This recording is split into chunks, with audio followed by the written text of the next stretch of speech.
बैसाख का महीना चल रहा है। शंकर के शिवालय में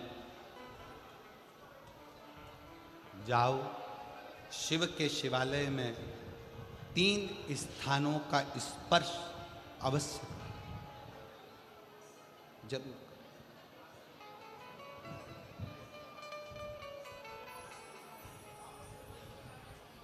किसी किसी मंदिर में शंकर जी के शिवलिंग को छूने नहीं देते, जैसे दक्षिण साइड में, साउथ में। तो अपने ही घर में जो शिवलिंग है उसके 3 स्थानों का स्पर्श अवश्य करें। समझिए,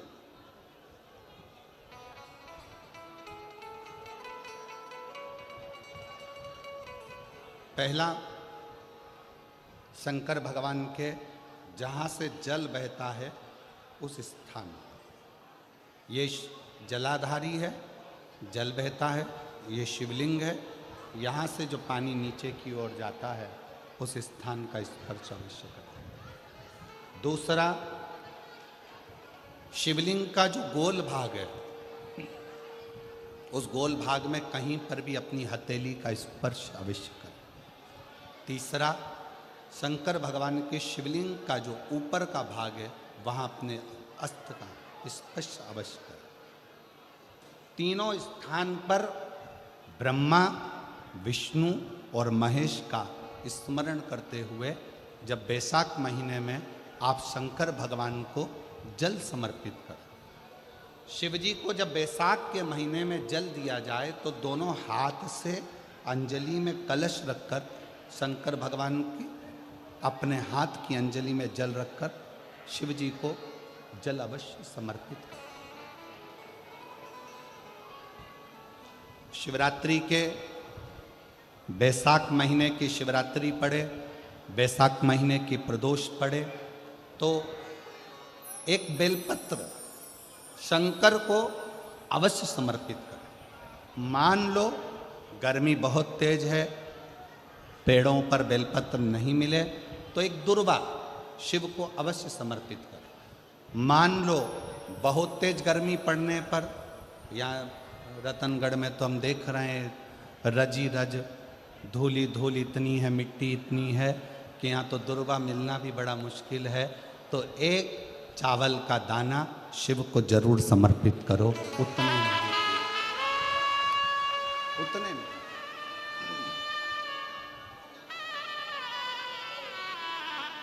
और बैसाख महीने में सबसे ज़्यादा जरूरी है, जो सबसे ज़्यादा जरूरी है बैसाख महीने में, वो जलाशय अर्थात अपने घर के नज़दीक में कोई पानी का स्थान हो, जलाशय हो, वहाँ का जल शिव को समर्पित करना, या शिव के नंदी के पास में। और हम तो कहेंगे शंकर का नंदी केवल मंदिर में मत देखो, आपके घर के आसपास में हमारे मारवाड़ की पहले की रीति रही है। राजस्थान में बहुत सालों पहले, जब लगभग 19 से 20 साल पहले हम फलोदी में आए थे, 20 साल पहले, और 20 साल पहले जब हम फलोदी में आए थे राजस्थान में, तो हमने उस फलोदी राजस्थान में देखा था कि प्रत्येक घर के बाहर पत्थर का एक छोटा सा कुंडा जैसा होता। 2 चीज़ें हमने फलोदी राजस्थान में प्रत्येक घर के बाहर 20 साल पहले देखी थी। एक इतना बड़ा कुंडा पत्थर का जिसमें लोग भोजन रख देते हैं, और एक बड़ा सारा कुंडा जिसमें लोग पानी भर देते हैं, जिससे चिड़िया, पशु, पक्षी, गौ माता सब उस पानी को पीती रहे और आपका और हमारा कल्याण होता रहे। इस भाव से रखा प्रयास करो। शिव जी को तो जल समर्पित करो,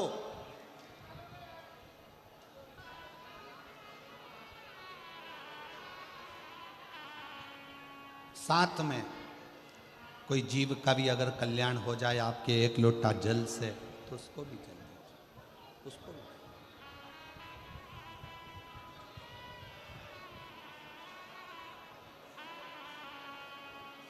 शंकर भगवान ओघड़दानी शिव, जिनका चढ़ा हुआ जल केवल मात्र स्पर्श, आचमन, दर्शन आपका और हमारा कल्याण कर देता। शिव महापुराण का एक बहुत सुंदर संवाद है। काशी प्रदेश में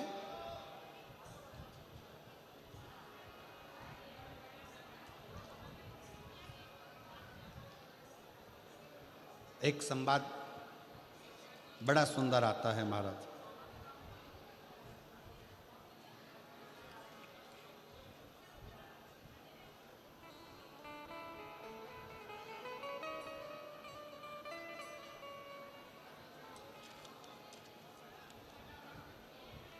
सिंहपुर प्रदेश में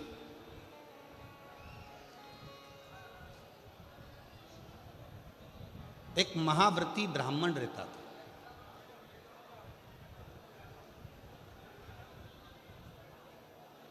शिव जी का बड़ा उपासक था, शंकर का बड़ा भक्त था।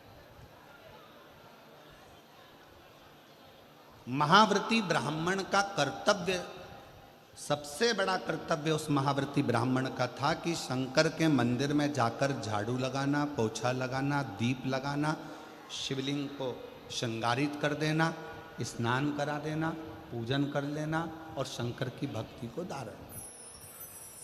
पंचाक्षर मंत्र का जाप, षडाक्षर मंत्र का जाप।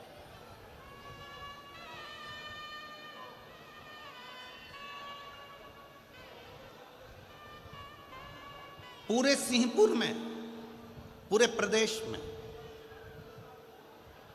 इस महाव्रती ब्राह्मण की चर्चा थी, पूरे प्रदेश में।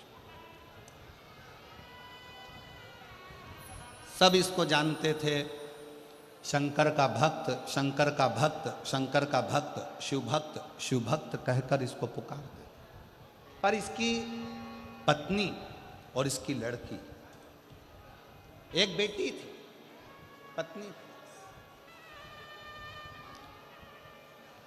दोनों इतनी सुंदर कि देवलोक की अप्सराएं भी उनके सामने फीकी रही।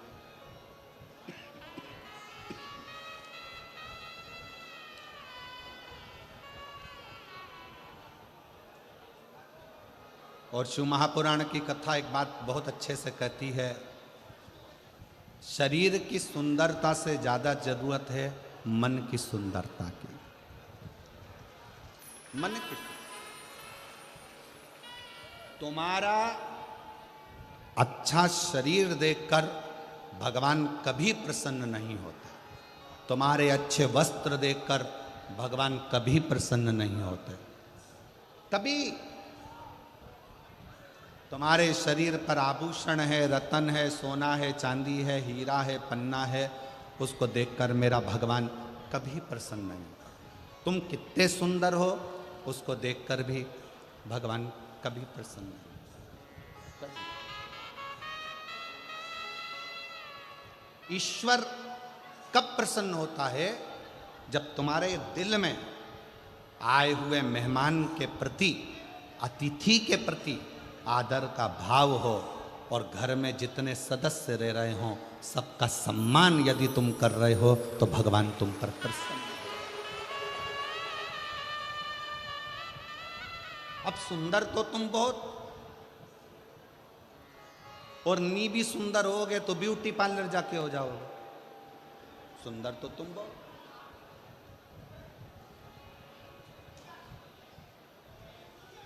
अब मालूम पड़े तुम्हारा चेहरा सुंदर है, तुम्हारा तन सुंदर है, तुम दिखने में सुंदर हो, और मालूम पड़े तुम्हारा जो मन है, तुम्हारा जो हृदय है, तुम्हारा जो मन है, मालूम पड़े वो व्यर्थ चर्चाओं में, व्यर्थ बातों में, व्यर्थ बातों में लगा हुआ है, तो वो किस काम का? उसकी मूलता क्या है? वो किस काम का? इसलिए शिव महापुराण की कथा ने एक बहुत सुंदर बात कही। शंभु शरण मांगू दुख दया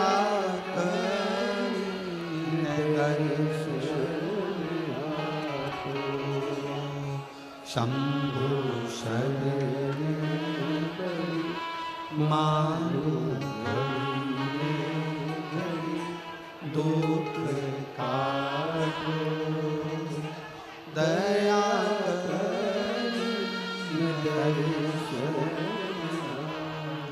ओम श्री शिवाय नमस्तुभ्यं श्री शिवाय नमस्तुभ्यं श्री शिवाय नमस्तुभ्यं श्री शिवाय नमस्तुभ्यं श्री शिवाय नमस्तुभ्यं श्री शिवाय नमस्तुभ्यं श्री शिवाय। सब बोलो प्रेम से बोलो। श्री शिवाय नमस्तुभ्यं श्री शिवाय नमस्तुभ्यं श्री शिवाय नमस्तुभ्यं श्री शिवाय नमस्तुभ्यं श्री शिवाय नमस्तुभ्यं श्री शिवाय नमस्तुभ्यं श्री शिवाय नमस्तुभ्यं श्री शिवाय नमस्तुभ्यं श्री शिवाय नमस्तुभ्यं।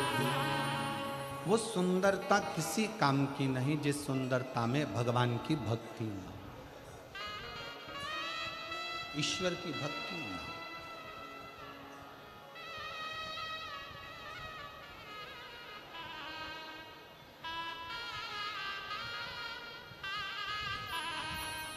हमारा एक निवेदन आप सब स्वीकार करिए। करबद्ध निवेदन करेंगे। अगर आगे बैठने की इतनी लालसा यदि आप लोगों को रहती है तो जैसे सब लोग सवेरे 9 बजे आकर बैठते हैं ऐसे आकर बैठोगे तो सम्मान।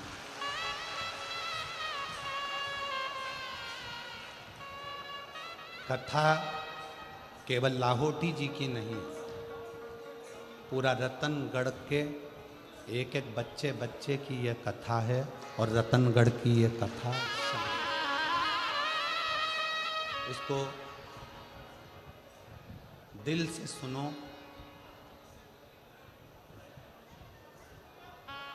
हमारे शरीर में 2 दिन से बुखार है और 2 दिन से गले में इन्फेक्शन है।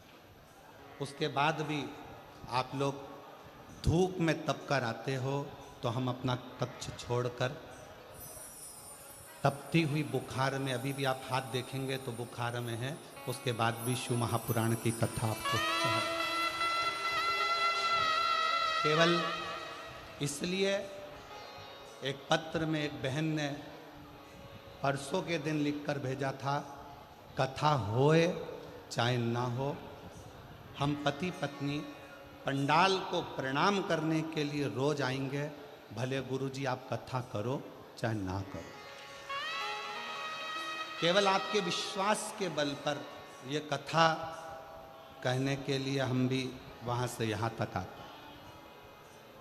और आप दिल से सुनोगे तो ये कथा केवल प्रदीप मिश्रा नहीं बाँच रहा है, इस कथा को स्वयं देवादिदेव महादेव आकर बाँच रहे। हृदय से दिल से श्रवण करो।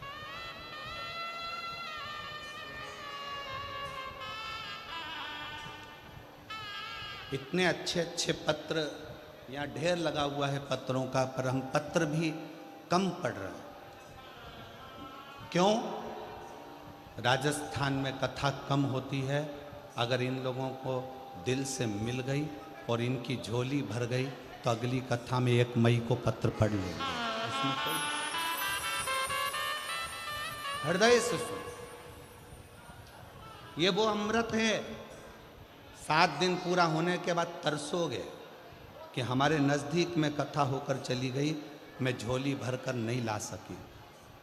अगर उस 2.5 घंटे की कथा को मैं अगर दिल से सुनकर प्रार्थना कर लेती, श्री शिवाय नमस्तुभ्यम बोलकर उसको अपना मन का भाव कह देती, तो शायद मेरी झोली खुशियों से 3 महीने के अंदर भरा जाती। और हम 3 महीने का भी इंतजार नहीं करेंगे।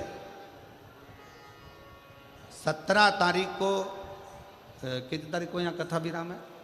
17 तारीख को यहाँ कथा विराम है। 1 मई को चालू है। शंकर जी को यहाँ बैठ करके कर जाना। 3 महीने का इंतजार नहीं करूँगी। 1 मई जो जयपुर में कथा है 7 मई तक, उसमें मेरा पत्र वहाँ मिलना चाहिए, तो जानूं कि तू शिव। विश्वास के साथ सुन, भरोसे के साथ कथा का रस तत्व ग्रहण कर। शिव कथा कर रहे हैं। सिंहपुर प्रदेश में एक व्रती ब्राह्मण रहता था। वो व्रती ब्राह्मण साधारण नहीं था, उसका व्रत बड़ा प्रबल था। व्रत का मतलब ये नहीं होता कि आप भूखे रहो।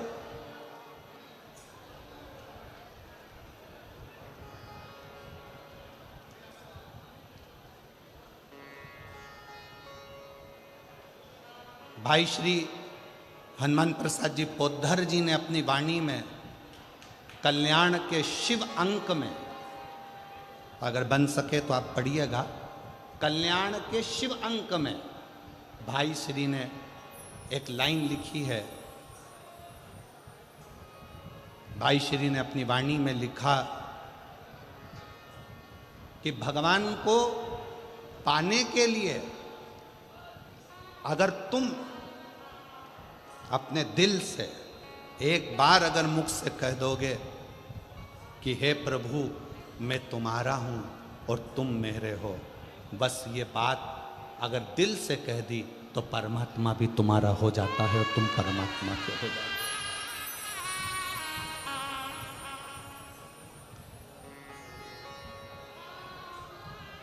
हो। जरूरी नहीं कि उपास करोगे तो भूखे रहना पड़ेगा। व्रती का मतलब क्या होता है? व्रती का मतलब क्या है? एक सिंहपुर प्रदेश में एक व्रती ब्राह्मण रहता था। व्रती ब्राह्मण का मतलब ये है कि वो कुछ खाए पीने से या उपास रखने से, साबूदाना खाने से, मोरधन खाने से, चिप्स खाने से, वेपर्स खाने से, पपीता खाने से, सेवफल या केला खाने से व्रत नहीं होता। व्रत का मतलब है कि तुमने एक नियम बना लिया कि मैं रोज अपने घर से 1 लोटा जल लेकर शंकर के मंदिर जाऊंगी, या आपने कोई नियम बना लिया कि मैं 15 मिनट शंकर का भजन करूंगी, या नियम बना लिया राम नाम, कृष्ण नाम, शिव नाम जपूंगी, ये तुम्हारा व्रत हो गया। तुम व्रती हो गए। ये व्रत तुमने धारण कर लिया।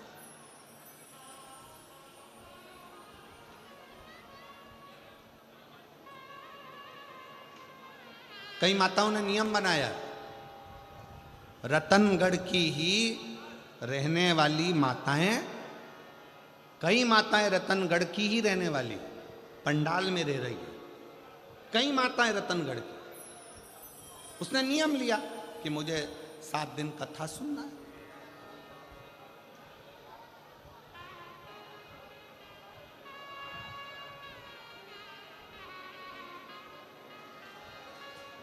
उसका नियम था, व्रती है। व्रत करने का मतलब यह नहीं है कि तुमने उपास करा, कुछ खाया पीना छोड़ दिया, कुछ खाना पीना छोड़ दिया तो भगवान तुमसे प्रसन्न हो जाएगा। शिव महापुराण की कथा कहती है, शंकर भगवान की कथा कहती है, यहाँ शिव पुराण कहती है कि आपका एक व्रत, कुछ भी अपनी जिंदगी में एक संकल्प, एक नियम ले लो, शिव पूरा कर देगा। व्रती हो गया। एक ब्राह्मण रहता था, बड़ा व्रती था, महाव्रती।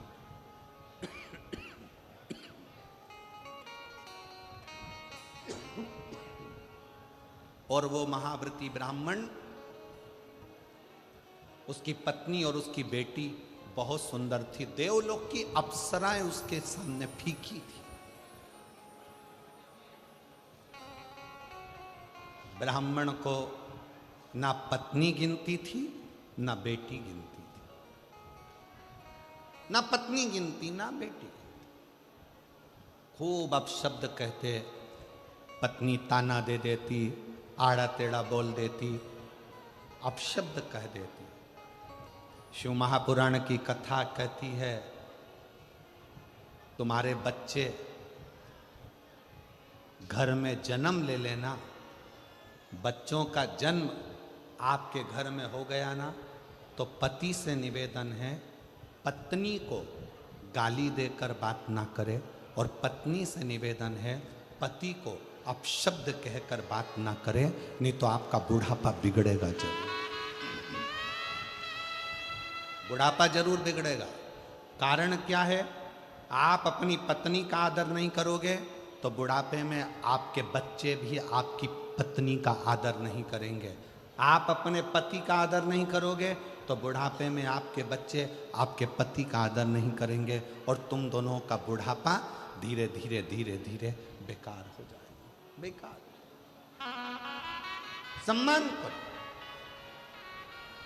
अपने बच्चों के सामने कभी मत कहो कि तेरी माँ में अक्ल नहीं है। भले वो पढ़े लिखी नहीं है, भले उसने बीए एमबीए नहीं करा, भले उसने सीए नहीं बनी, भले वो डॉक्टर नहीं, इंजीनियर नहीं, पर अपने बच्चों के सामने ये बात रखो, तेरी माँ के बराबर कोई विद्वान नहीं है, तुझे विद्वान वो बना कर रखेगी, ये निश्चित है। कई माता पिता अपने बच्चों के सामने अपने को ऊंचा दिखाने के चक्कर में अपने पिता को अपशब्द कर, तेरे बाप में तो अकल नहीं है, रत्ती भर की अकल नहीं है, बच्चों के लिए कमाते बन नहीं रहा, यहां वहां घूमता रहता है, तेरा बाप तो पगला है।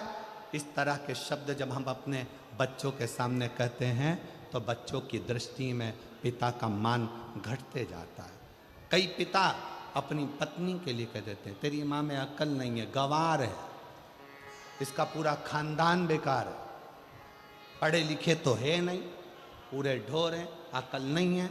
हम अपने बच्चों के सामने जब पत्नी को इस तरह का शब्द कहते हैं, बच्चों की दृष्टि में वो माँ का सम्मान घटते जाता है। सिंहपुर प्रदेश के महाव्रती ब्राह्मण की पत्नी ने अपनी लड़की के सामने अपने पति का अपमान करना प्रारंभ करा, तो लड़की जैसे जैसे बड़ी होती चली गई वो पिता का अपमान करना सीख गई। पत्नी भी सुंदर थी, बेटी भी सुंदर थी। पिता ब्राह्मण ने विचार करा, मेरी बेटी बड़ी हो गई है, इसका विवाह कर देना चाहिए। बहुत अपशब्द कहती है, कम से कम माँ के चक्कर में ना रहकर विवाह होकर जाएगा तो ससुराल में थोड़ा सा आदर कर लेगी, थोड़ी संवर जाएगी। बेटी के लिए वर देखा, लड़का मिल गया, शादी कर दी। शादी करने के बाद मां से जो सीख कर गई थी, समझ गए क्या तुम लोग, रतनगढ़ वालों समझ गए? जो मां से सीख कर गई थी, मां अपने पति का आदर नहीं करती थी, तो ये विवाह करने के बाद अपने पति का आदर नहीं करती है, सीख कर गई।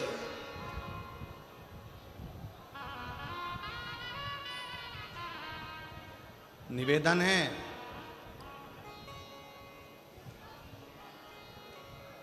पहले के जमाने में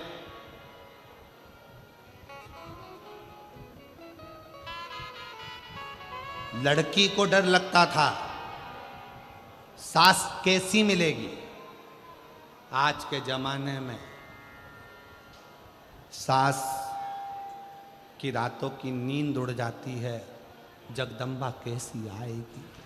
कैसी कैसी?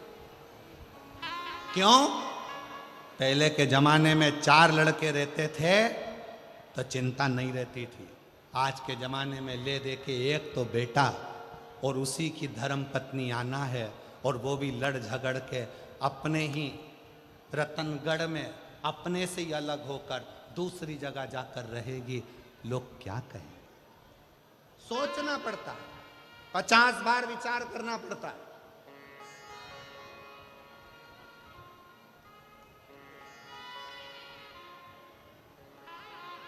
आप सबसे निवेदन है, भगवान से अगर आप बेटा मांग रही हो ना, तो भगवान से एक बात और कहना, भोलेनाथ बेटा देना, पर इसके जन्म के समय पर तुम एक लड़की का और जन्म करोगे, इसके लिए जो लिखी होगी भाग्य में। तो बेटा जब मांगो तो भगवान से कहना, इसकी जो पत्नी मिले ना, ऐसी मिले जो मेरी सेवा करती रहे, इतनी कृपा और कर देना। बस करुणा, इतनी दया और।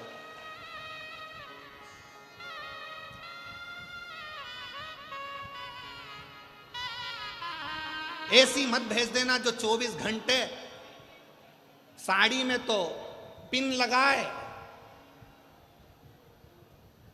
ब्यूटी पार्लर से आए और दिमाग हमारा खाए। ऐसी मत भेज दे, ऐसी नहीं चाहिए। प्रेम परोसने वाली। बेटी ने अपनी मां से सीखा था, क्योंकि मां पंडित को गिनती नहीं थी, ब्राह्मण को, जो व्रती ब्राह्मण था उसको अपशब्द कहती थी, ताना देती थी, गाली देती थी, आड़ा टेढ़ा कहती थी, दिन रात कोसती थी, दिन रात कोसती थी। कोई दूसरा आता, ब्राह्मण की पत्नी का आदर करता, सम्मान करता, तो ब्राह्मण की पत्नी उसको खूब सम्मान देती थी। उसके लिए अंदर जाके शरबत बना कर लाती, सुंदर सुंदर भोजन बना कर लाती, उसको खिलाती। पति बैठा रहता, उसको कुछ ना देती। यही लड़की ने सीख लिया, और लड़की का विवाह हुआ, ससुराल गई। ससुराल में जाने के बाद वहाँ पर जो माँ से सीख कर गई थी, वैसा ही कि वैसा ही क्रम करा। परिवार के बाकी के लोग आते तो उनसे हंस बोल कर बात करती, पति का अपमान करती, अपशब्द कहती। पति ने अपने परिवार वालों को बुलाकर कहा कि इसको इसके मायके भेज दो, और ये वहाँ जाकर थोड़ा सीख कर आए। अब कौन समझाए कि जो सीख के आई है वही तो कर रही है? कौन समझे?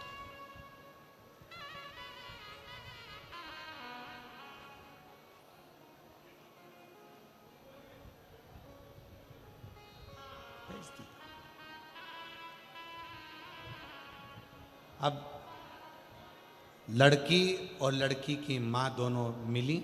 पिताजी ने अपनी बेटी को बिठाकर समझाया, बेटा ससुराल में सबका आदर करना सीख, सम्मान करना सीख। इतने में माँ जूड़ा बांधती बांधती आई और आकर बोली, ये अपना ज्ञान अपने पास रखो।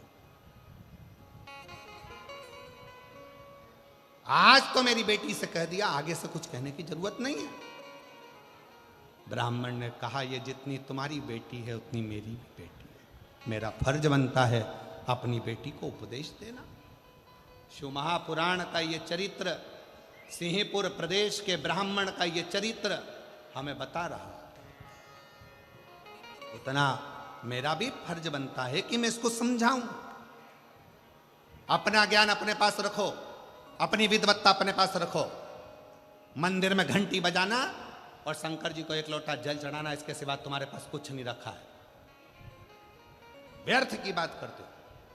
मेरी बेटी ससुराल में जो करना चाहे वो करेगी। ससुराल वाले रखें चाहे ना रखें। माँ ने पत्र लिखकर भेज दिया, मेरी बेटी तो जैसी रही है वैसी रहेगी। ससुराल वालों ने हाथ जोड़कर लिखकर भेज दिया, आपकी बेटी आपके पास रखिए, हम भगवान का भजन करने वाले हैं। इतने में पिताजी ने हाथ पैर जोड़े तो माँ ने कहा कि अगर तुम उन ससुराल वालों के हाथ पैर जोड़ने गए तो हम यहाँ नहीं रहेंगे। और माँ और बेटी ने अपना दोनों का बैग उठाया, दोनों का सामान लिया और एक उसी नगर में दूसरे स्थान पर जाकर अपना झोपड़ा बनाकर अपना नगर बसा लिया। झोपड़े में रहती थी। अब धीरे धीरे दोनों माँ बेटी ने एक कार्य चालू कर दिया कि माँ भी सुंदर थी और बेटी भी सुंदर थी, तो पर पुरुष पर दृष्टि देने, पर पुरुष पर दृष्टि। अब इनकी सुंदरता देखकर, मां की सुंदरता देखकर पुरुष आ जाते, बेटी की सुंदरता देखकर, उनकी युवान अवस्था देखकर पुरुष आ जाते। छोटा सा झोपड़ा था, धीरे धीरे महल बनता गया, महल बनता गया, खूब अच्छा राशि ठाठ हो गया। ब्राह्मण वही शंकर के मंदिर जाना, झाड़ू लगाना, पोछा लगाना, प्रणाम करना, वही क्या करता।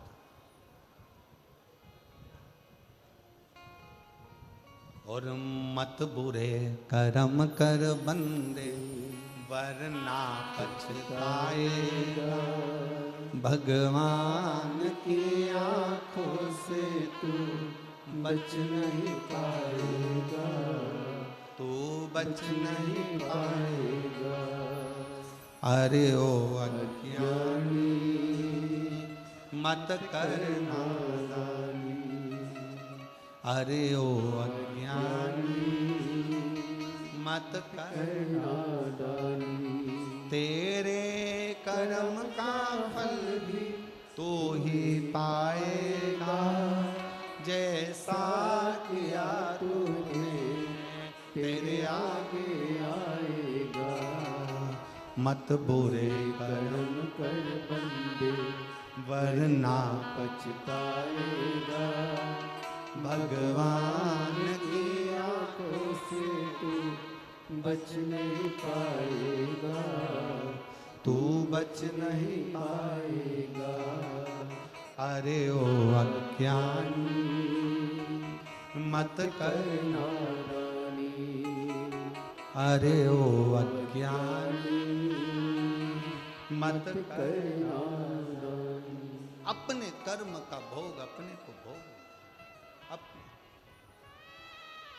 अपने कर्म का फल अपने को, कोई दूसरा नहीं भोगने वाला, हम स्वयं हो। आपके ही रतनगढ़ के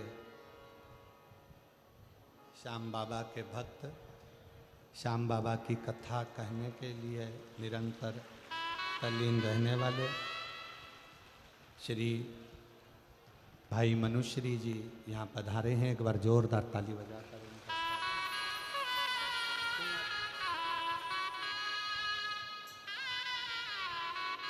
बहुत बहुत साधुवाद और स्वागत वंदन है। श्याम बाबा की बड़ी कृपा आप पर, जो आपकी वाणी से श्याम कथा संपूर्ण विश्व श्रवण कर रहा है। एक बार जोरदार ताली बजाकर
एक बार जोरदार ताली बजाकर भाई श्री मनुश्री जी का बहुत बहुत साधुवाद,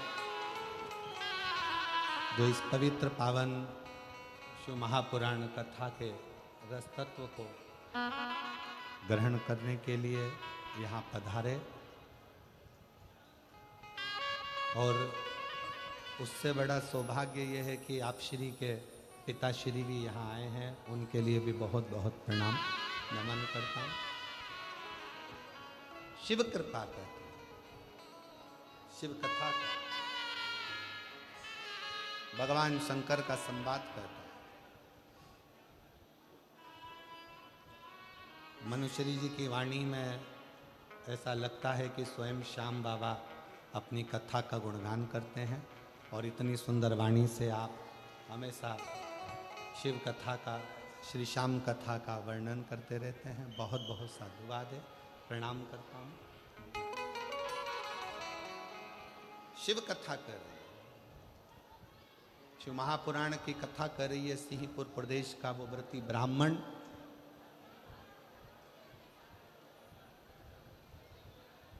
पत्नी और बेटी ने दोनों ने गलत कृत्य प्रारंभ कर दिया, गलत कृत्य।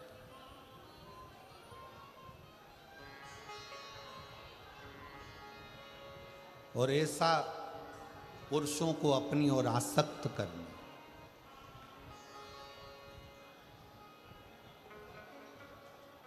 पुरुषों को अपनी ओर लेकर आना, ये उनका एक क्रम बन गया। क्यों दी परमात्मा ने सुंदरता? किस लिए दी? सुंदरता क्यों दी गई? किस लिए प्रदान करी गई? शिव महापुराण की कथा कहती है, अगर भगवान ने सुंदरता दी है तो वो केवल गलत कृत्य के लिए नहीं, परमात्मा ने सुंदरता दी है तो ये दिखाने के लिए दी है कि आप सुंदर होने के बाद भी भगवान के गुणगान में लगे हो। मतलब ये दूसरे को प्रेरणा दे, दूसरे की प्रेरणा है।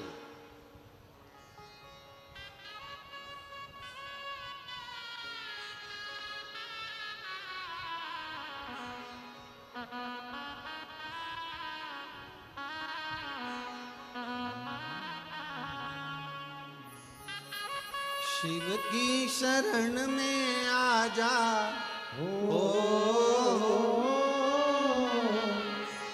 शिव की शरण में आ जा, बाबा की शरण में एक बार आ जा, आ जा भोले की शरण। अपने मध्य में वृंदावन से पुराण मनीषी 18 पुराण का जिन्होंने कंठस्थ स्मरण किया है, ऐसे राष्ट्र को नई दिशा देने वाले परम पूज्य संत शिरोमणि श्री कौशिक जी महाराज यहाँ पधारे हैं। एक बार जोरदार ताली बजाकर उनका स्वागत वंदन।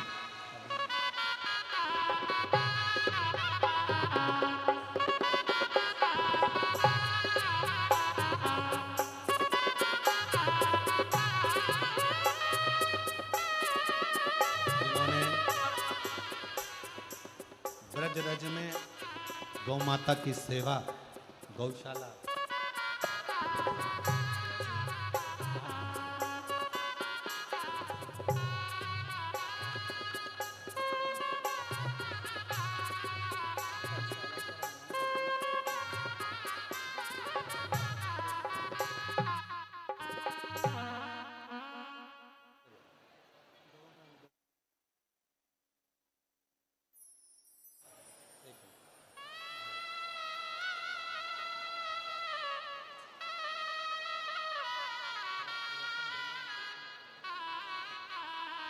एक बार जोरदार ताली बजाकर परम पूज्य श्री कौशिक जी महाराज जी का जोरदार ताली वंदन कर स्वागत।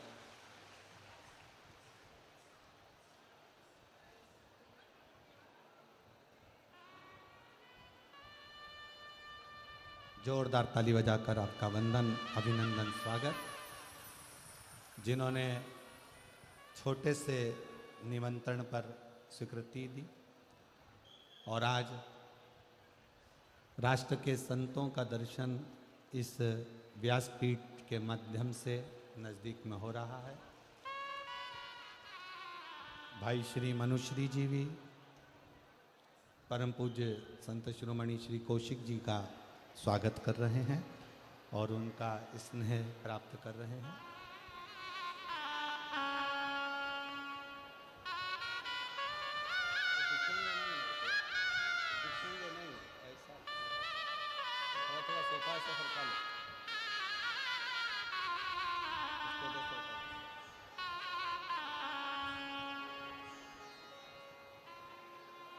बस ठीक, अब भले दिख जाओ।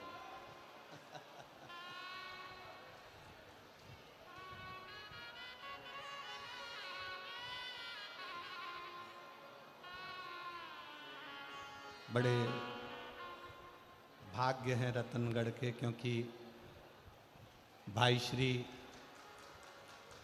हनुमान प्रसाद जी पोद्दार जी की यह पवित्र भूमि है, जन्मस्थली है। ऐसी भाई श्री हनुमान प्रसाद जी पोद्दार जी की इस भूमि पर इतने संतों का आगमन होना और दर्शन होना, ये रतनगढ़ वालों का सौभाग्य है। बहुत बहुत साधुवाद। हृदय से भाव से सभी बाबा को अपने मन का भाव कहेंगे और दिल से बाबा को प्रार्थना करेंगे, हृदय से भी नहीं।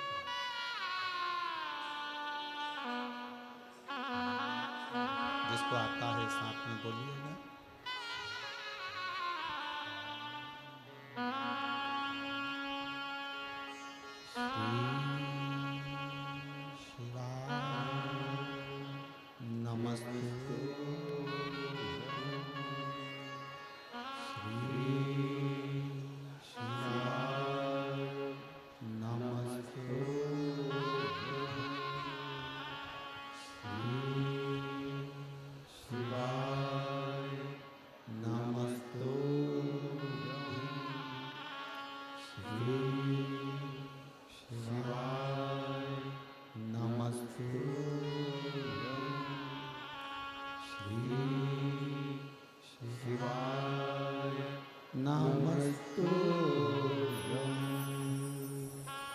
भोला सब दुख काटो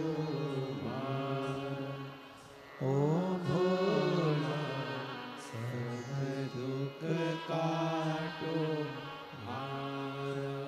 शिव शंकर जपो तेरी माला भोले बाबा जपो तेरी माला भोला सब दुख काटो मारा ओ भोला सब दुख काटो मारा देश है मंगल मंगलकारी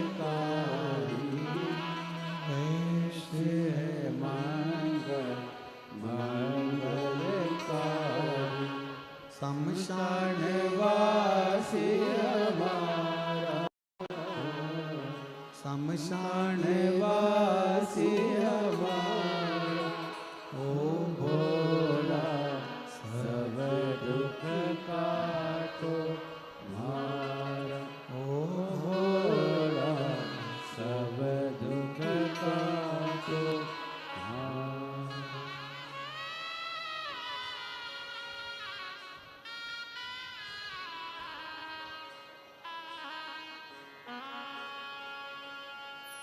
भगवान देवाधिदेव महादेव की कथा करें, शिव कथा वर्णन करें। एक छोटा सा संवाद पूरा होकर फिर संतों की वाणी का रसतत्व अपन ग्रहण करेंगे। सिंहपुर प्रदेश का जो व्रती ब्राह्मण है, जिसकी धर्म पत्नी बड़ी सुंदर है, बेटी बड़ी सुंदर है,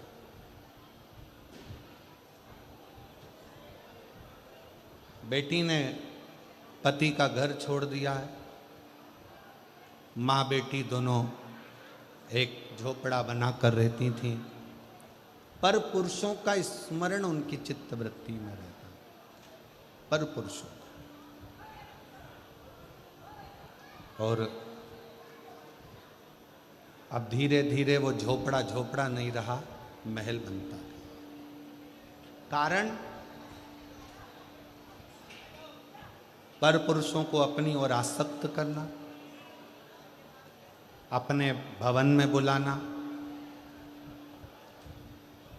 अपने भवन में रखना, और ना जाने कितने कितने पुरुष ऐसे थे जिन्होंने अपनी पत्नी को, अपने बच्चों को, अपने परिवार को छोड़ दिया, दोनों मां बेटी के चक्कर। अब ईमानदारी से बोलो, ऐसी सुंदरता किसी काम की है क्या?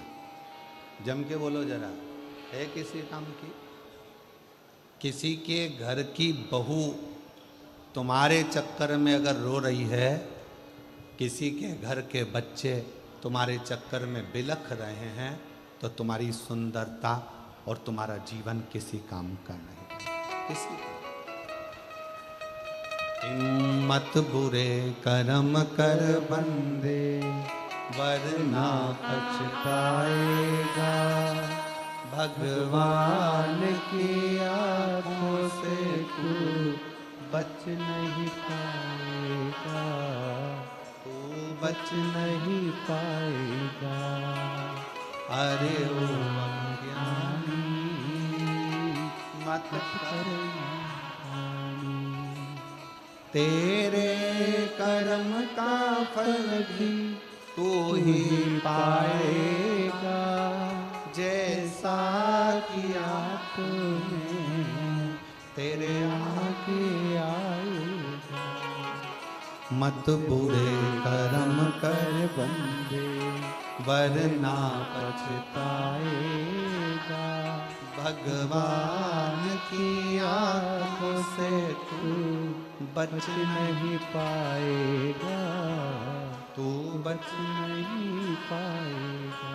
शिव कथा कर रही है, वो सुंदरता किसी काम की नहीं जो दूसरे के घर को बर्बाद कर दे, दूसरे के घर को नष्ट कर। क्या करना फिर उस सुंदरता का? समय आया, पत्नी और बेटी दोनों एक बार निकल कर कहीं जा रहे थे। किसी एक राजघराने से दोनों की सुंदरता को देखने के लिए राजा ने उनको बुलाया। ब्राह्मण अपने कर्म में लगा हुआ है, ब्राह्मण अपना कर्म कर रहा है, बुलाया।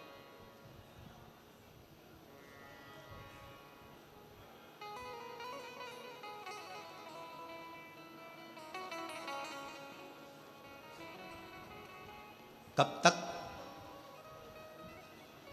राजा भी उस सुंदरता को देखेगा।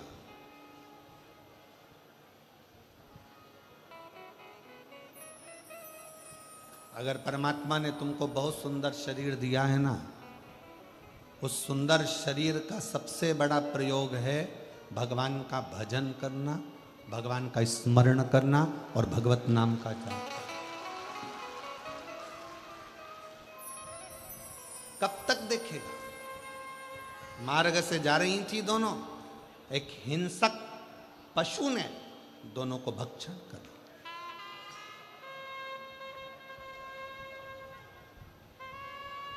दोनों के अब सामने हिंसक पशु खड़ा था। इनको लगा कि मेरी सुंदरता के अगर पशु भी मेरे अधीन होगा।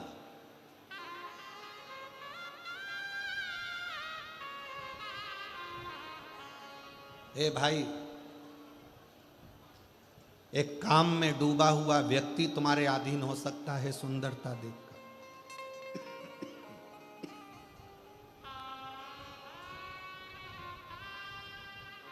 पर पशु तुम्हारी सुंदरता के अधीन नहीं हो सकता। एक बात हमने पहले भी कही, आज फिर कहते हैं।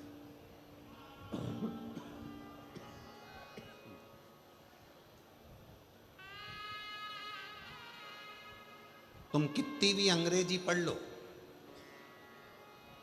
कितने भी वीआईपी बन जाओ,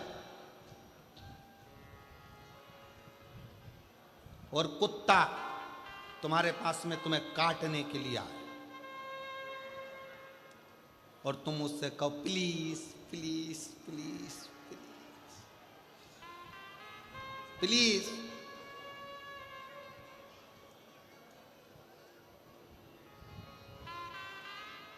मुझे टच मत कर प्लीज प्लीज, तुम्हारी अंग्रेजी कितनी भी झाड़ो, कुत्ता के संपट पड़ेगी? कुत्ता के समझ में आएगी? कुत्ता को तुम कितनी भी अंग्रेजी बोलो वो नहीं समझ सकता, पर कुत्ता के लिए तुम्हें हिंदी की एक भाषा का प्रयोग करना पड़ेगा, हट।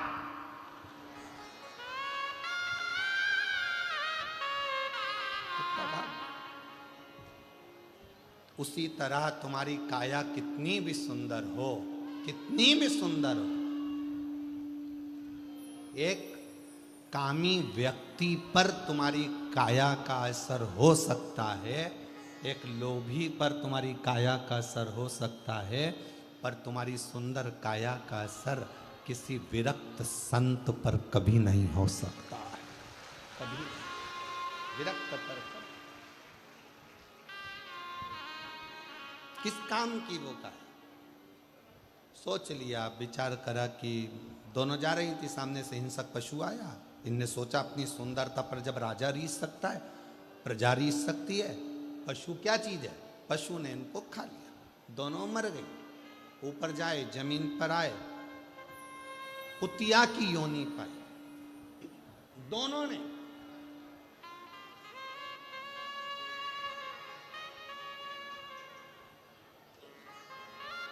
एक कुतिया की योनि दोनों ने पाई, और वो कुतिया की योनि भी कैसी थी, एक पांव कुतिया का टूटा हुआ था, कान कटा हुआ लटक रहा था, सिर पे उस कुतिया के पूरा घाव पड़ा हुआ था, कोई जानवर उसको खा गया था, उसमें सिर खुला था, कीड़े पड़ रहे थे।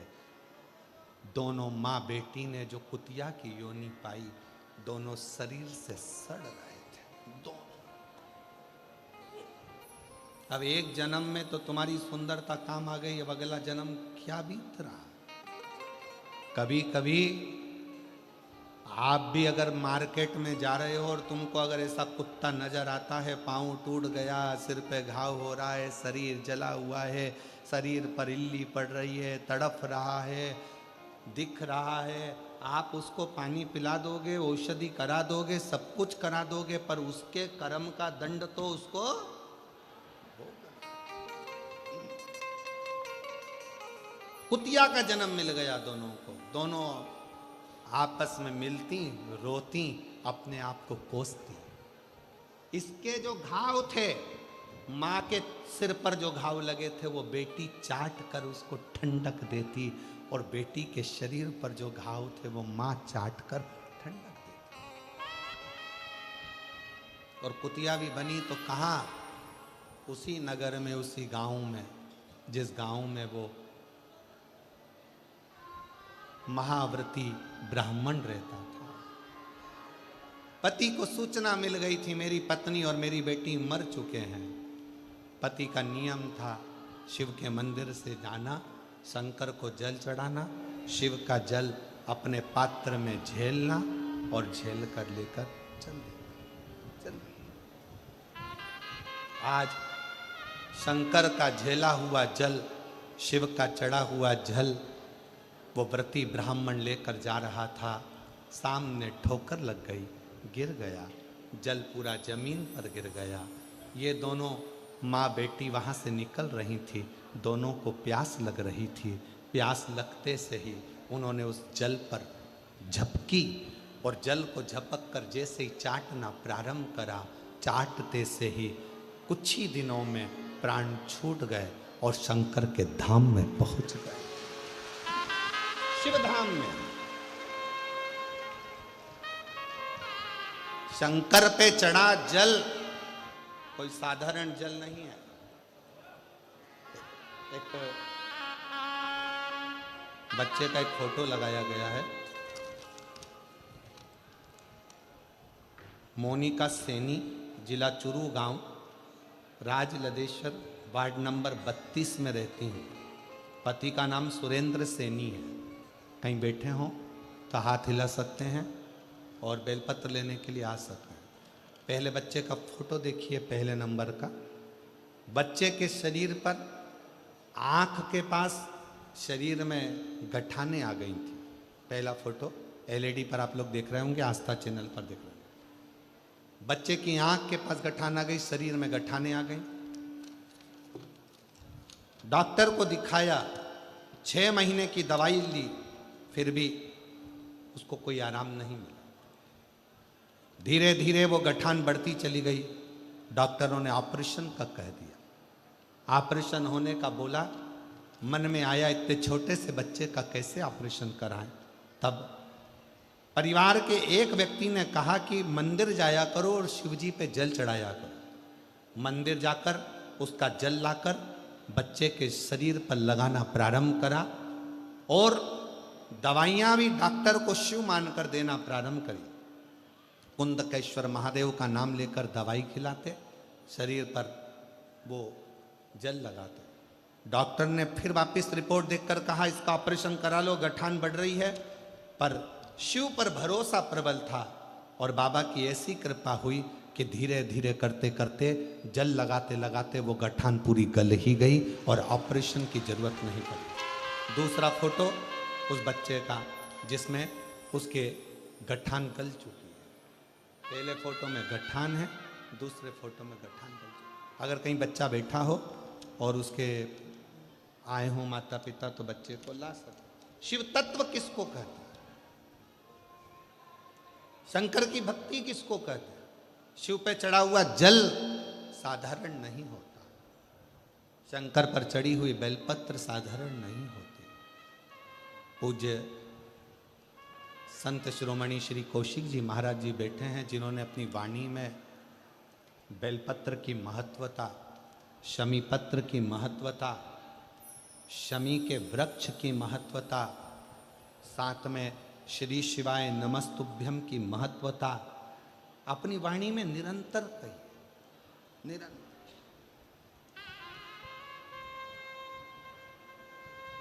शिव जल साधारण नहीं है, शंकर की भक्ति साधारण नहीं है, शिव स्मरण साधारण है।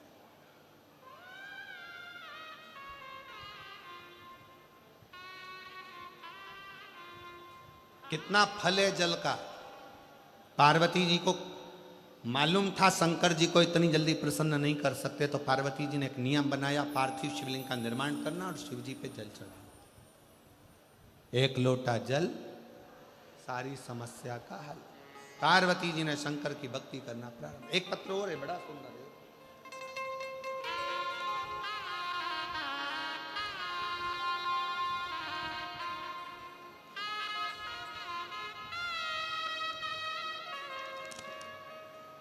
कुसुम शर्मा, विनोद कुमार शर्मा, जय पहाड़ी, जिला झुंझुनू, राजस्थान। मेरा मोबाइल नंबर ये है। मेरी शादी 2010 में हुई थी, 2000 में हुई थी। 10 वर्ष तक मुझे संतान का सुख नहीं हुआ, क्योंकि मेरी दोनों फिलोपिन ट्यूब ब्लॉक थी। मैं बच्चा दानी में टीवी होने के कारण मेरे बच्चे को जन्म नहीं दे सकती। डॉक्टर के हिसाब से मैं मां नहीं बन सकती, मेरी दोनों ट्यूब ब्लॉक है। डॉक्टर ने मना कर दिया कि तुम मां नहीं बन सकती, संतान का सुख नहीं होगा।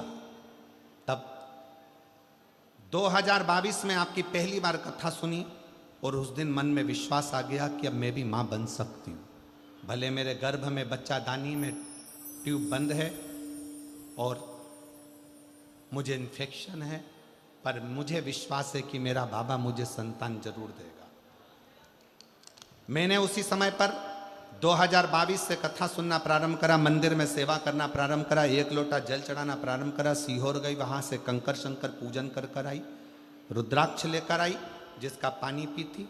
और बाबा की ऐसी कृपा हुई, धीरे धीरे क्रम करते करते करते करते 10 साल 15 साल तो पहले निकल चुके थे और 25 वर्ष के बाद 2000 में मेरी शादी हुई। 2000 के शादी के बाद में लगभग 24 से 25 वर्ष के बाद मेरा गर्भ बाबा की कृपा से ठहर गया। गर्भ तो ठहर गया, पर बच्चा दानी में बच्चा तो आ गया, बच्चा भी 6 महीने का हो गया। डॉक्टर ने उसी समय पर जांच कर कर कहा कि इस 6 महीने के बच्चे को तुम्हें निकलवाना पड़ेगा, क्योंकि अंदर बच्चा बेकार हो रहा है, बच्चा बेकार। कहीं बैठे हो कुसुम शर्मा, विनोद कुमार शर्मा, अगर बच्चा आया हो साथ में तो उसको लेकर आ सकते हैं। कहीं बैठे हो तो हाथ हिला सकते हैं। 23 से 24 वर्ष बीत गए, संतान का सुख नहीं। 6 माह का बच्चा गर्भ में, डॉक्टर कह रहे हैं कि इसको निकलवा दो, बाहर की तरफ इसको लाओ, निकालो। हमारा मन नहीं करा, हमने डॉक्टर साहब 1 महीना और छोड़ दो, जैसा भी होगा शिव का कृपा पात्र होगा। डॉक्टर ने कह दिया ये बच्चा बेकार ही हो सकता है। मन में बड़ा दुख हुआ। 1 महीना दवाई लेते रहे, डॉक्टर की जांच कराते रहे। डॉक्टर हर बार बोलता है कि इस बच्चे को बाहर निकाल दो। जैसे तैसे 20 दिन और निकाले, 6 महीना 20 दिन का बच्चा गर्भ से बाहर निकालना पड़ा डॉक्टरों के कहने पर। डॉक्टर ने कहा ये बच्चा ठीक नहीं है। मन नहीं माना, डॉक्टर से कहा आप इस बच्चे की बीमारी का इलाज करो, मेरा शंकर इसको ठीक करेगा। मेरी माँ मंदिर जाती, शिव पर चढ़ा जल लाकर नर्स को देती, बच्चे के शरीर पर लगाते जाते। 6 महीने 20 दिन का बच्चा आज बाबा की कृपा से पूर्ण तरह से स्वस्थ है। और शिव की कृपा से, शिव भक्ति का फल किसको कहते हैं? शंकर की उदारता किसको कहते हैं? शंकर की करुणा। शंकर की करुणा किसको कहते हैं? उसकी उदारता। शिव पर चढ़ा जल साधारण नहीं।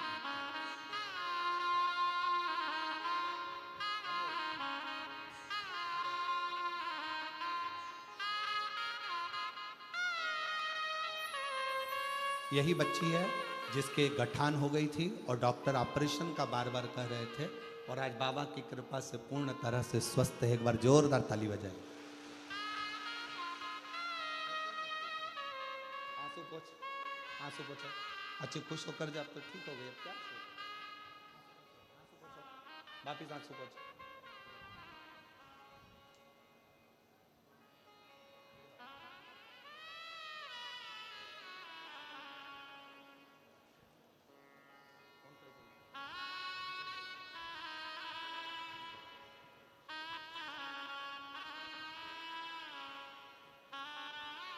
शिव तत्व में वो फल है।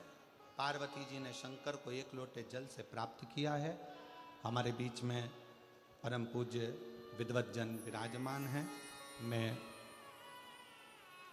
बड़े भाव से निवेदन करूं, आपकी वाणी से 2 शब्द इस शिव महापुराण की कथा में रतनगढ़ वालों को भाई श्री की इस पवित्र भूमि पर प्राप्त हों। भाई श्री हनुमान प्रसाद जी पोद्धर जी की ये पवित्र जन्मस्थली रतनगढ़, जहाँ कथा का लाभ आप और हम ले रहे हैं और अपने जीवन को धन्य बना रहे हैं। परम पूज्य हमारे शाम कथा के रसिक वक्ता भाई मनुश्री जी अपनी वाणी में 2 शब्दों में अपनी बातों को रखेंगे। उसके बाद में परम पूज्य श्री कौशिक जी महाराज जी वृंदावन से फिर अपनी वाणी को रखेंगे। श्री शिवाय नमस्ते। दोनों हाथ उठाकर एक बार प्रेम से हर हर। ओम स्वस्ति श्री गणेशाय नमः। मां सरस्वत्यै नमः। श्री श्यामदेवाय नमः। कृष्णाय वासुदेवाय हरये परमात्मने प्रणतक्लेशनाशाय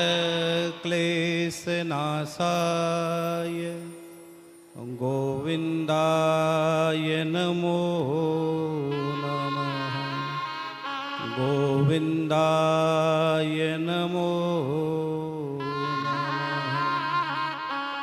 श्री शिवाय नमस्तुभ्यम। परम पूज्य भगवान शिव के परम उपासक, जिनकी भक्ति में, जिनके जीवन में भगवान शिव की भक्ति नृत्य करती है, ऐसे महामनीषी, परम श्रद्धेय, वंदनीय, प्रातस्मरणीय, व्यासपीठ पर आसीन मेरे अग्रज भ्राता, मेरे बड़े भैया श्रीमान प्रदीप जी मिश्रा जी पर व्यासपीठ पर भाई महाराज जी आपके चरणों में हम बारंबार प्रणाम करते हैं, बारंबार प्रणाम करते हैं। रत्नगढ़ की धरती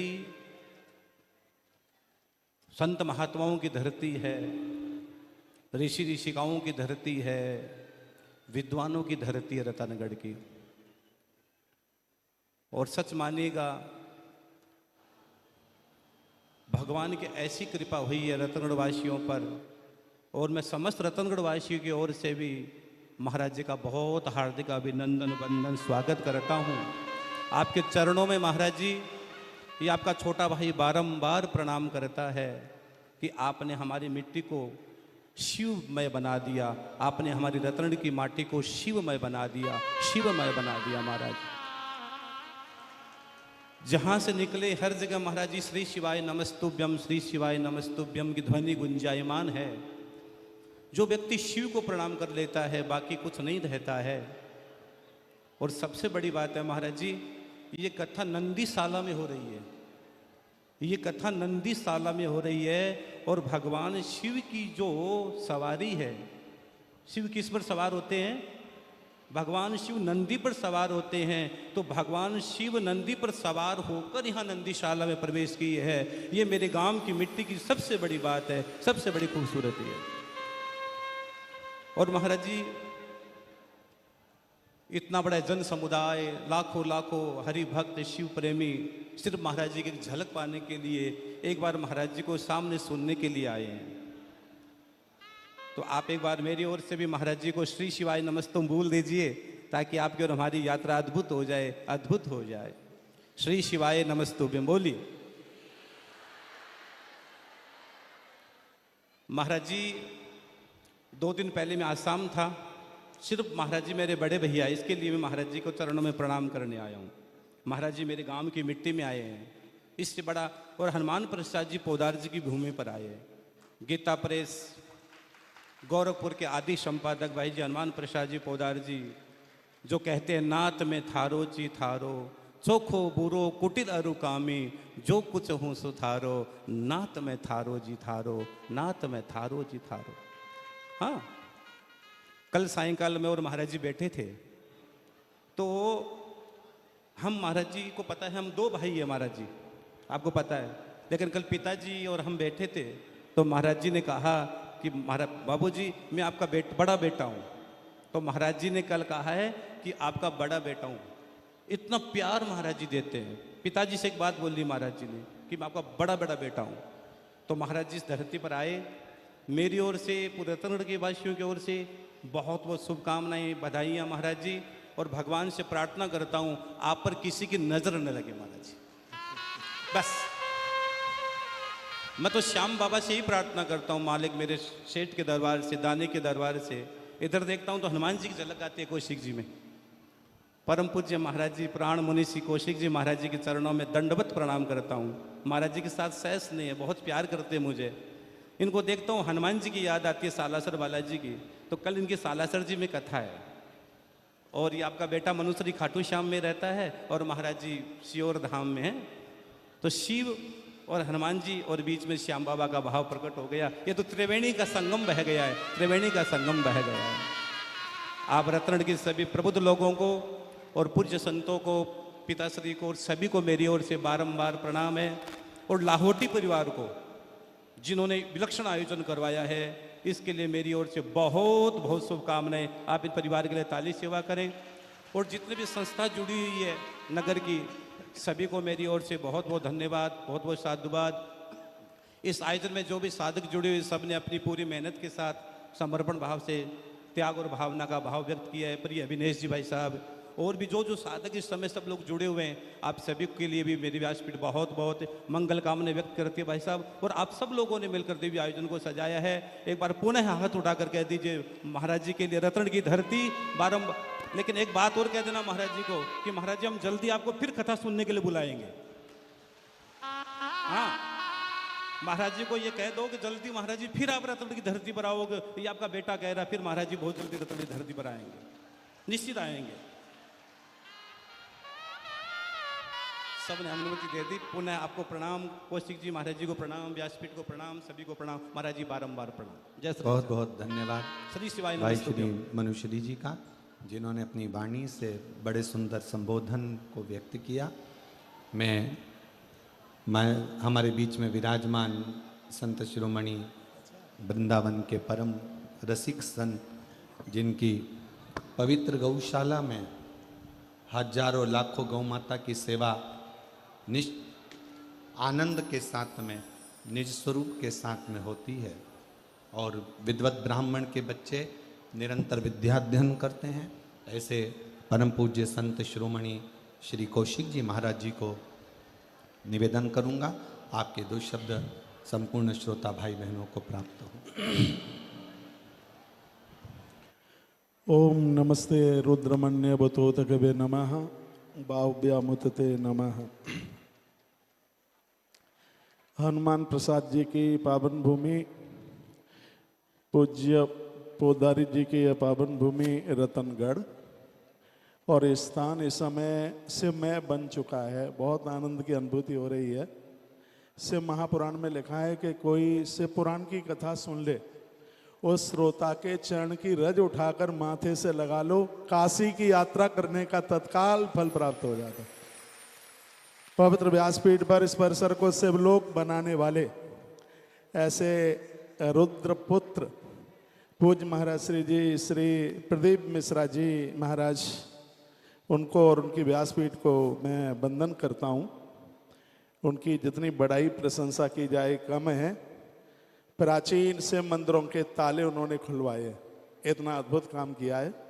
शंकर जी के प्रति आपकी श्रद्धा है, महाराज जी के प्रति आपकी श्रद्धा है, तब आप यहाँ आए हैं। संपूजते शिवे देवे सर्व दुखम विलीयते। धोखे से भी कोई भगवान महादेव की, शंकर की पिंडी का दर्शन कर लेता है, उसके संपूर्ण दुख समाप्त हो जाते। शिव महापुराण की विद्येश्वर संहिता के 23 नंबर के अध्याय में श्री शिवाय नमस्तोभ्यम मुखम व्यवहाद्रतः यदा तदमुखम दर्शनम पावनम सर्वतीर्थम सर्वदुखम प्रणश्यति। यदि कोई धोखे से भी श्री शिवाय नमस्तोभ्यम का उच्चारण कर लेता है, ऐसे मनुष्य का दर्शन करने से संपूर्ण तीर्थ दर्शन करने का फल मिलता है। और यदि जिसने अपने मुंह से श्री शिवाय नमस्तोभ्यम बोला है, उसे त्रिवेणी में स्नान करने का फल तत्काल प्राप्त होता है। पूरी दुनिया को श्री शिव महापुराण का यह गढ़ा हुआ मंत्र देने वाले ऐसे पूज्य महाराज श्री जी ने एक अलग जगाया है, और उन्होंने आज घर घर में भगवान शंकर की महिमा और मान्यता को पहुंचाया है। इसके लिए उनकी जितनी बड़ाई की जाए उतनी कम है। बस दो बात कह करके मैं अपनी बात को विराम दूंगा।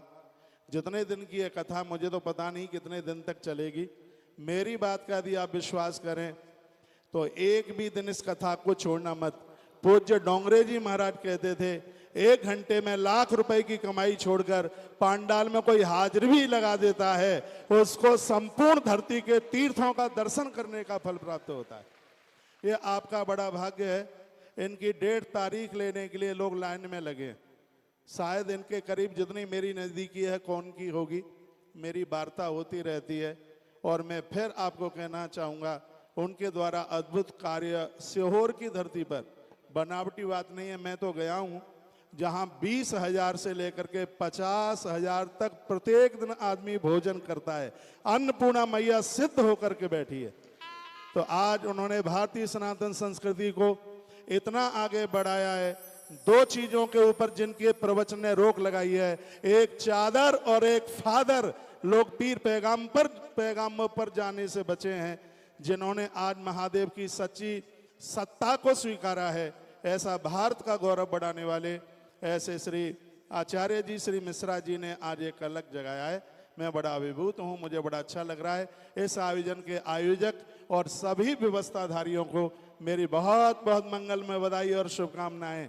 काल उसको छू नहीं सकता जो भूल करके भी भगवान महादेव का नाम ले लेता है। बहुत बहुत धन्यवाद आप सभी का।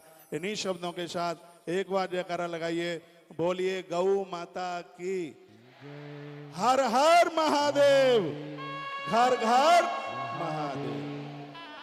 बहुत बहुत धन्यवाद परम पूज्य संत शिरोमणि श्री वृंदावन के रसिक श्री कौशिक जी महाराज जी की अद्भुत वाणी आप और हमको प्राप्त हुई।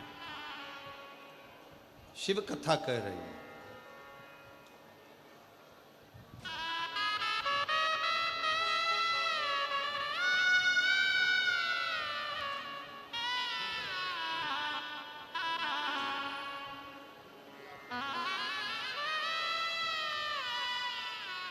एक बार जोरदार ताली बजाकर पूज्य संत शिरोमणि जी का एक बार साधुवाद। और बड़े भाव आनंद से आप पधारे, आपकी मंगलमय वाणी यहाँ श्रवण करने का सौभाग्य मिला।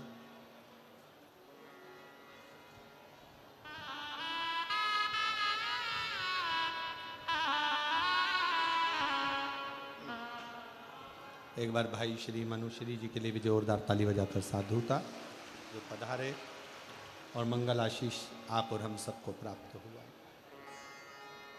पार्वती मैया एक पार्थिव लिंग का निर्माण कर कर जल समर्पित करते हैं।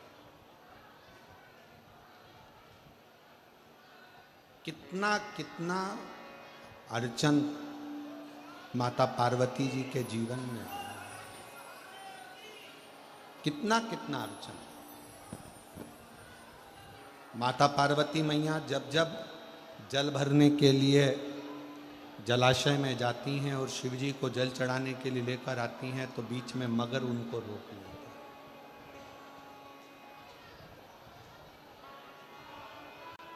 कहीं पार्वती मैया जब भगवान शंकर को रिझाने के लिए आतुर होती हैं तो फिर कोई ना कोई क्रम होकर उनकी अर्चना जो हो रही है, भजन जो हो रहा है, स्मरण जो हो रहा है, उसमें अड़चन दी जाती है। शिव महापुराण की कथा कहती है कि जब भी आप कोई तप करेंगे, साधना करेंगे, भजन करेंगे, कीर्तन करेंगे, मंत्र जाप करेंगे, नाम जाप करेंगे, स्मरण करेंगे तो थोड़ी ना थोड़ी अड़चन बीच में आएगी, आती है। और उसमें घबराना नहीं है। उस अड़चन में अपन को घबराने का काम नहीं है। एक बड़ा सुंदर व्याख्यान वर्णन है। मान लो किसी काम के लिए आप बहुत दिनों से लगे हुए हो और वो कार्य पूर्ण नहीं हो रहा, बहुत दिनों से लगे हो, मेरा ये कार्य होना चाहिए, मेरा ये कार्य होना चाहिए, मेरा ये कार्य होना चाहिए, और नहीं हो रहा। तो शिव महापुराण का एक बड़ा सुंदर सा भाव कहा, बहुत सुंदर सा भाव वर्णन किया कि बेलपत्र का जो नीचे का जो भाग होता है, बेलपत्र के जो नीचे का जो भाग है, इस नीचे के भाग में थोड़ा सा गाय का घृत, देसी गाय का थोड़ा सा घी घृत इस नीचे के भाग में लगा लेना चाहिए। ये उनके लिए भी है जो बहुत दिनों से कोई कार्य करना चाह रहे हैं पर हो नहीं रहा, बहुत दिनों से लगे हुए हैं, आज होगा, कल होगा, परसों होगा, कोई फाइल अदालत में अटकी हुई है, कोई प्रशासनिक कार्य अटका हुआ है, कोई कार्य अटक रहा है, उसके लिए बहुत जरूरी। नीचे की जो डंडी है उसमें घृत लगा लो, घी गाय का, और इस दो पत्ती और बीच की पत्ती के बीच का जो डंडी का भाग है, बीच की जो डंडी का भाग है, इसमें लाल चंदन लगा लीजिए। बीच के भाग में लाल चंदन, और किसी भी प्रदोष के दिन प्रातः से लेकर शाम तक के बीच में, प्रदोष काल के मध्य तक के बीच में कभी भी इस बेलपत्र को शंकर भगवान को, ये जो डंडी का मुख है, ये डंडी का मुख जलाधारी की ओर हो और इस बेलपत्र को शिव जी पर समर्पित कर दो। 1 लोटा जल जो आप लेकर गए हो उसको 3 बार इसी बेलपत्र को चढ़ाने के बाद जो जल लेकर गए हो वो 3 बार अपनी कामना कर कर इस बेलपत्र पर समर्पित कर दो। इसी बेलपत्र को वापिस लेकर आ जाइए और अपने कोई भी स्थान पर, पूजन वाला आदि कोई भी स्थान हो वहाँ उसको रखिए। 3 महीना तो जाने दो, अगर बाबा ने चाहा तो 15 दिन भी नहीं लगने देगा और कार्य की सफलता जरूर, कार्य की सफलता जरूर। शिव उपासना पार्वती जी के जीवन में, माता पार्वती जी के जीवन के अंतर्गत कितनी कितनी अड़चने, कितनी अड़चन, पर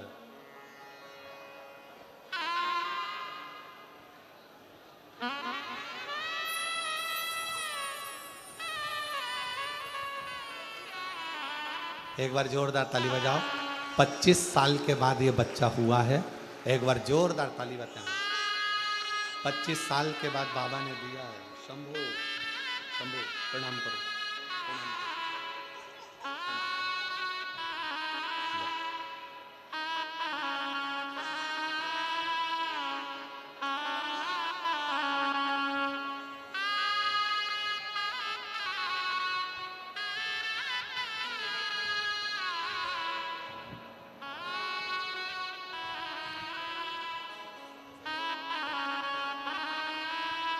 छः महीना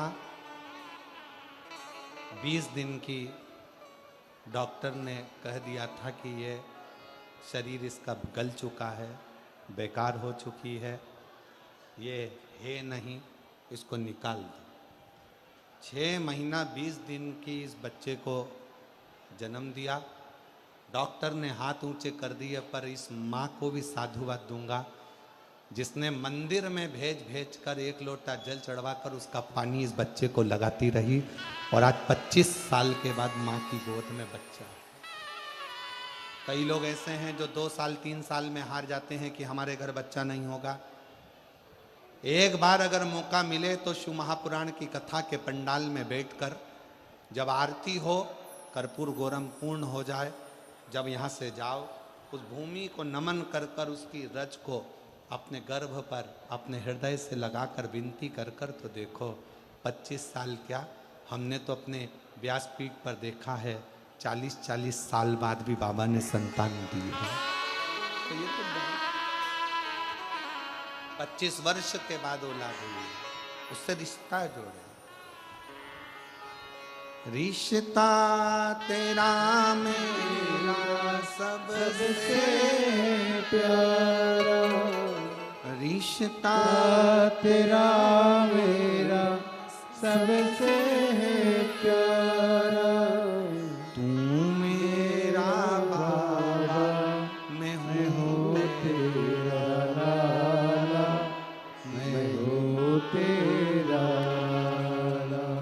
तू मेरा बाबा, मैं मैं हूँ तेरा लाला, मैं हूँ तेरा। एक संबंध शिव से जोड़ने का प्रयास करो। माँ पार्वती के जीवन में बहुत अड़चने आई, पर शंकर का चढ़ाया 1 लोटा जल सारी अड़चनों को हरता रहा। ऐसे भगवान श्री गणेश जी महाराज का प्रागट्य होता है। कल कथा का 6ठा दिन मतलब शिवरात्रि का दिन रहेगा। आप और हम जितने शिव भक्त कल कथा में आए, बड़े प्रेम से कथा सुने। कल रात्रि को भी यहाँ पर कीर्तन भजन जो माताएं रहती हैं खूब करती हैं। परसों के दिन सुबह 8 बजे से 11 बजे तक कथा हो जाएगी।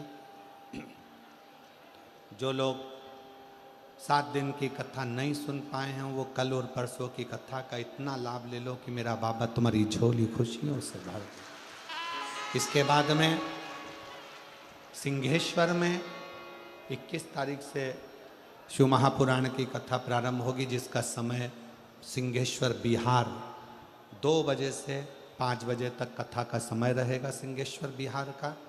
और 1 मई से 7 मई तक जयपुर राजस्थान विद्याधर नगर स्टेडियम जयपुर में दोपहर में 1 बजे से 4 बजे तक कथा होगी, जिसका लाभ आप और हम लेंगे। आयोजक रहेंगे वहाँ राजन शर्मा जी, अनिल संत जी।